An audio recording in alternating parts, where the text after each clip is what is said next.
Bonjour. Alors aujourd'hui, on a fini les 10 paroles. On a vu un peu la loi, ce que ça pouvait être, ce que c'était, ce que ça ne devait pas être, ce qui serait dommage que ce soit, à savoir un empêchement, quelque chose qui nous pose, qui nous place dans une position où on se justifie avec Dieu, où on rentre dans un espèce de rapport légaliste. Et c'est bien ça qu'on essaye de sortir, dont on essaie de sortir dans ce temps de confinement, de virus, de vraiment sortir du légalisme, des habitudes, des traditions qui sont bonnes. C'est bien une tradition, c'est un cadre. Hein. Et puis tout d'un coup, un arbre qui a un tuteur, il est assez grand et solide pour plus avoir besoin du tuteur. Parce que le tronc est large, et il est bien enraciné et il peut continuer à grandir et naturellement le tuteur ne sert plus à rien. Donc il y a un temps où ces cadres ne servent plus à rien. Et c'est ce temps que vont vivre les Hébreux au Sinaï. Dieu va donner un cadre, un tuteur, pour apprendre à vivre la liberté. Imaginez un instant, ce peuple, esclave depuis 400 ans en Égypte, tout d'un coup se retrouve là. Et comment on vit?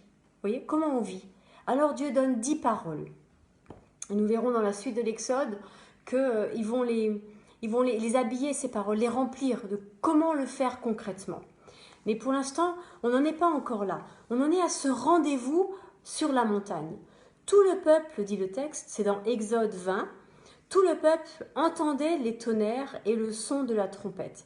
Et vous savez, c'est très intéressant parce que je ne sais pas pourquoi on a traduit par entendez les tonnerres, ce qui est assez logique, hein, on entend le tonnerre, alors qu'en hébreu, le verbe utilisé c'est ra, ça veut dire voir. En fait, le texte en hébreu, le tonnerre aussi pareil, le texte en hébreu dit kol, kol c'est la voix. En fait, le texte en hébreu dit ils entendaient les voix. Waouh! Ça veut dire, explique Rachi, notamment Rachi, vous savez, c'est ce rabbin juif du Xe siècle qui habitait à Troyes en France, qui a commenté toute la Torah. Il disait, personne à ce moment-là n'a pu dire, j'ai pas compris. Voyez? Si tu l'as pas vu, tu l'as entendu. Si tu l'as pas entendu, tu l'as vu. Mais d'une manière ou d'une autre, quelque chose s'est passé. D'une manière ou d'une autre, quelque chose s'est passé. Alors ils ont vu et entendu la voix, ils ont vu les flammes. Le mot pour flamme, pour la fumée, c'est une racine qui veut dire briller. Ils ont vu la brillance de Dieu, même si ça ne se dit pas en français. Et puis, ils ont été secoués. Quelque chose a été secoué en eux. Et ça m'a beaucoup parlé aujourd'hui par rapport au temps dans lequel on est, où Dieu secoue des choses. Vous savez, c'est aussi une parole que Jésus a dite à Pierre, juste avant que Pierre ne le trahisse. Il a dit, mais le diable a demandé, mais j'ai prié pour toi pour que tu résistes, mais vous allez être secoué. Vous allez être secoué, vous allez passer par le tamis. Il y a des choses qui ne vont pas passer parce qu'elles ne sont pas de Dieu. Ça va vaciller en vous. Des choses vont vaciller en vous parce qu'elles ne sont pas sur des bases solides. Elles ne sont pas sur des bases divines, j'allais dire. Elles ne sont pas sur des bases divines. Alors le peuple va avoir cette attitude-là. Il reste dans l'éloignement. Le texte dit même il se tient, il s'arrête. Le peuple s'arrête. Ça secoue, on se met en sécurité. On se met, vous voyez, sur le mode sécurité. On s'arrête. Et il reste à distance. Il reste dans l'éloignement. Le mot utilisé en hébreu, c'est rarok, c'est loin. Il reste loin. Seigneur, reste loin de moi. Ils mettent cette distance entre Dieu et eux. Et puis, Moïse leur dit, n'ayez pas peur, car c'est pour vous mettre à l'épreuve que Dieu est venu. Et ce mot est toujours bizarre. Et c'est un mot qu'on retrouve dans Genèse, quand Dieu met Abraham à l'épreuve. Vous savez, il y a une histoire dans la Genèse où Dieu dit à Abraham, en mauvais français ou en mauvais hébreu, sacrifie-moi ton fils. C'est pas comme ça que c'est dit, mais on y reviendra peut-être un jour à cette histoire de sacrifice. Sacrifie-moi ton fils. Et le texte commence par dire, Dieu mit Abraham à l'épreuve. Alors on a toujours, non, Dieu ne met pas les gens à l'épreuve.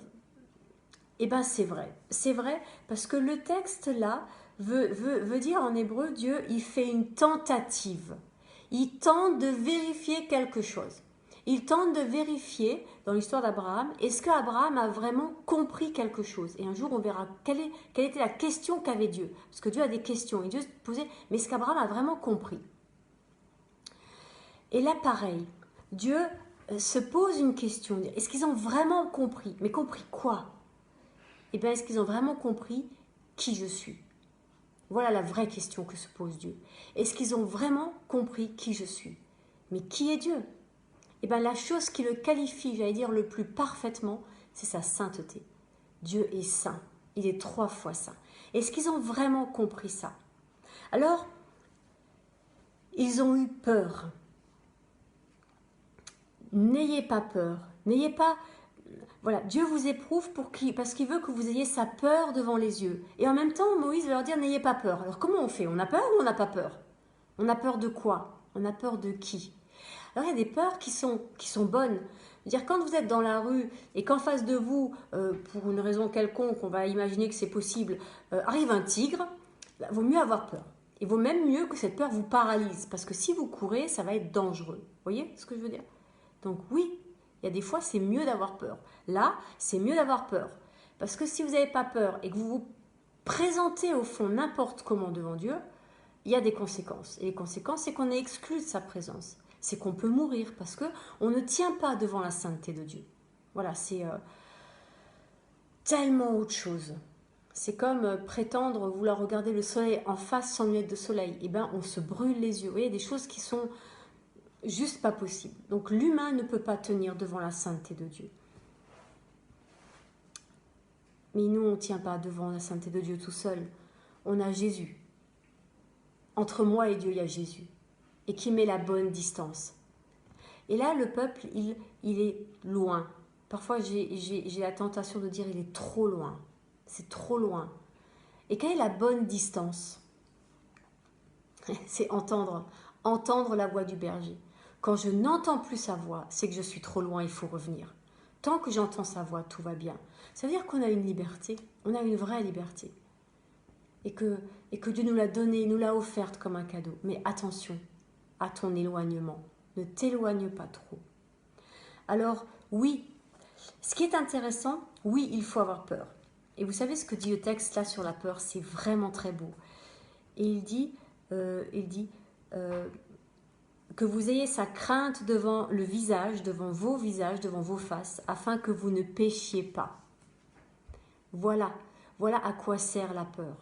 La peur est là pour me permettre de choisir entre la vie et la mort, entre la présence de Dieu et son absence dans ma vie. C'est pour ça j'ai peur. J'ai peur de ne plus être près de lui. J'ai peur de le perdre. Et ce serait la pire chose qui m'arrive dans la vie.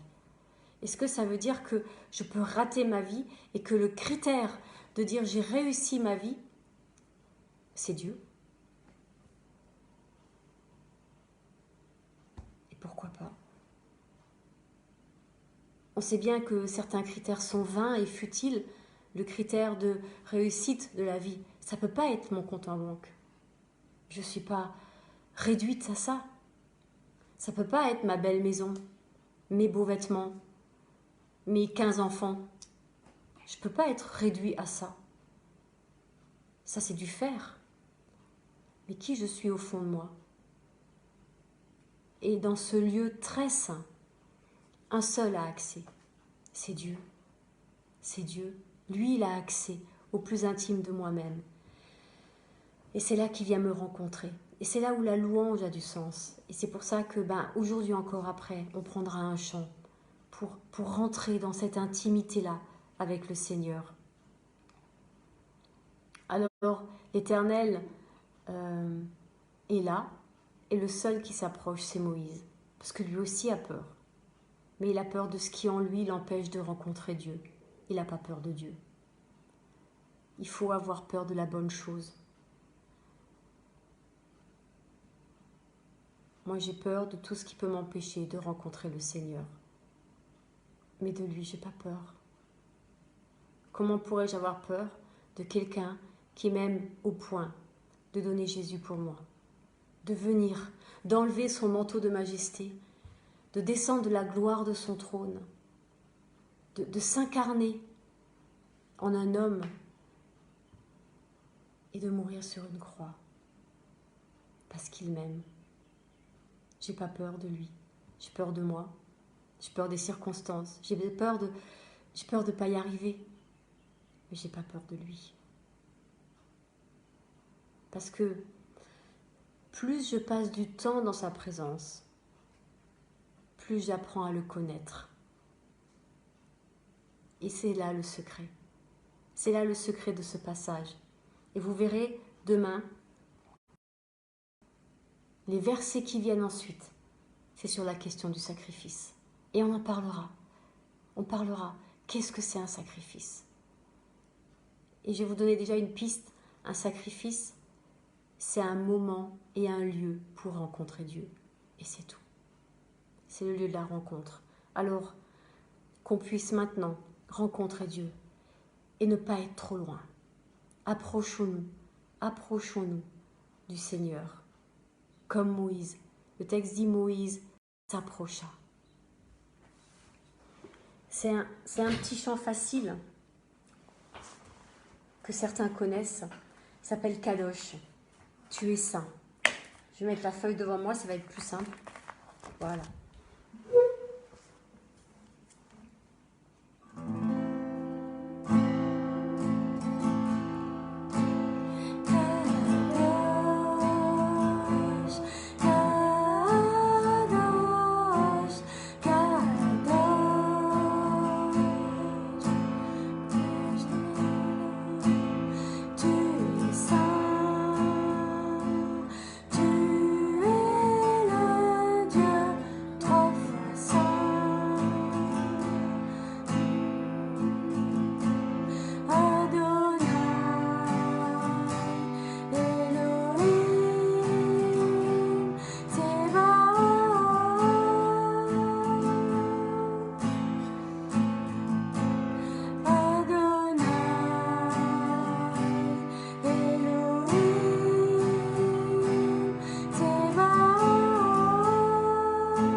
M'approcher de toi aujourd'hui, c'est parce que tu viens. Et sur la montagne, tu es venu le premier.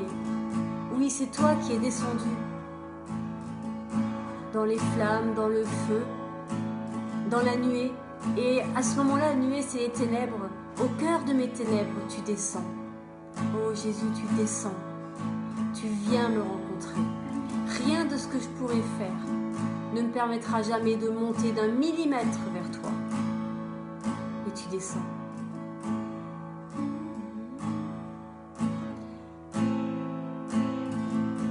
Tu es saint. Tu es saint. Tu es le Dieu trois fois saint.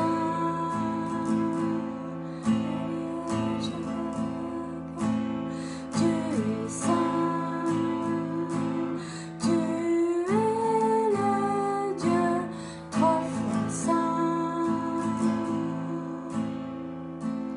Adonai, Elohim.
le Saint-Esprit me dit, sors de ta peur, sors de ta peur, enlève ce manteau, ôte tes chaînes, viens, approche-toi de moi, n'aie pas peur de moi, n'aie pas peur de moi, fais-moi confiance, je suis bon, je suis Père, je suis amour, je suis tendresse, et je t'élèverai, je t'éduquerai, je poserai en toi des trésors de douceur, de patience, de générosité et d'amour. Je suis ton Père, approche-toi de moi, n'aie pas peur, viens.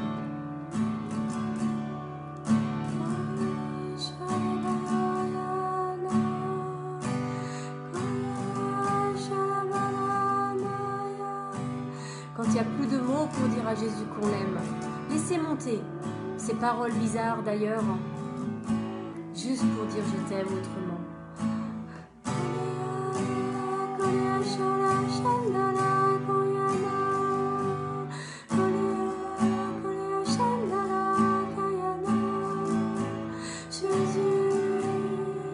Jésus, en toi, je suis sauvé, je suis racheté, je suis aimé.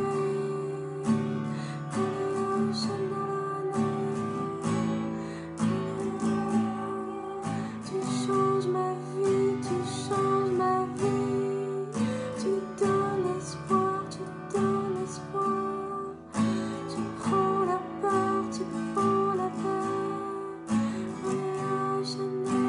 Jésus. Oh, laissez-vous remplir par le Saint-Esprit. Voyez, l'Esprit de Dieu parle cette langue étrange en nous. Et tout d'un coup, l'âme vibre autrement, comme un instrument qui enfin serait utilisé, sorti de sa housse, accordé, pour vibrer à la voix du Père, pour vibrer à la voix de Dieu, pour être rempli. Et c'est le corps tout entier qui est béni, jusqu'à ce que nos visages transformés, transfigurés, brillent, brillent, brillent de l'amour du Père.